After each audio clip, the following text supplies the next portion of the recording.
Allahumma barik wa salli wa sallim nahmadu nusalli ala rasulil karim amma ba'. Sayyidina Abu Hurairah radhiyallahu an berkata bahawa Nabi SAW bersabda, siapa yang mengambil berat menjaga 2 rakaat solat sunat duha, maka dosa-dosanya akan diampunkan walaupun sebanyak buih di lautan. Ibnu Majah. Sayyidina Abu Hurairah radhiyallahu an berkata bahawa Nabi SAW bersabda, sesiapa yang mengambil berat menjaga 2 rakaat solat sunat duha, maka dosa-dosanya akan diampunkan walaupun sebanyak buih di lautan. Ibnu Majah. Sayyidina Abu Darda radhiyallahu berkata bahawa Nabi SAW bersabda, sesiapa yang bersolat sunat duha 2 rakaat tidak akan ditulis dalam kalangan orang-orang yang lalai daripada beribadat.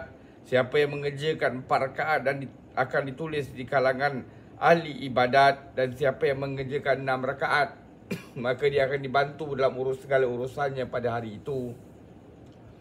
Siapa yang mengerjakan 8 rakaat akan ditulis, maka akan ditulis dalam kalangan qanitin, orang-orang yang taat. Sesiapa yang mengerjakan 12 rakaat, maka Allah SWT akan membina untuknya sebuah maligai di dalam syurga.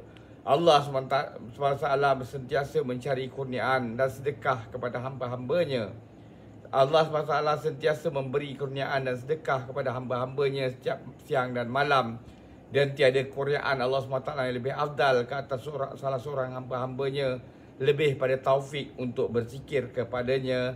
Tabarani Majmu' Zawaid. Semoga Allah SWT bagi taufik untuk kita ambil iktibar, amalkan dan sampaikan.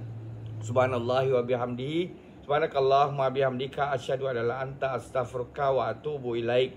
Subhana rabbika rabbil izzati amma yasifun wa salamun al mursalin walhamdulillahi rabbil alamin. Taqabbalallah.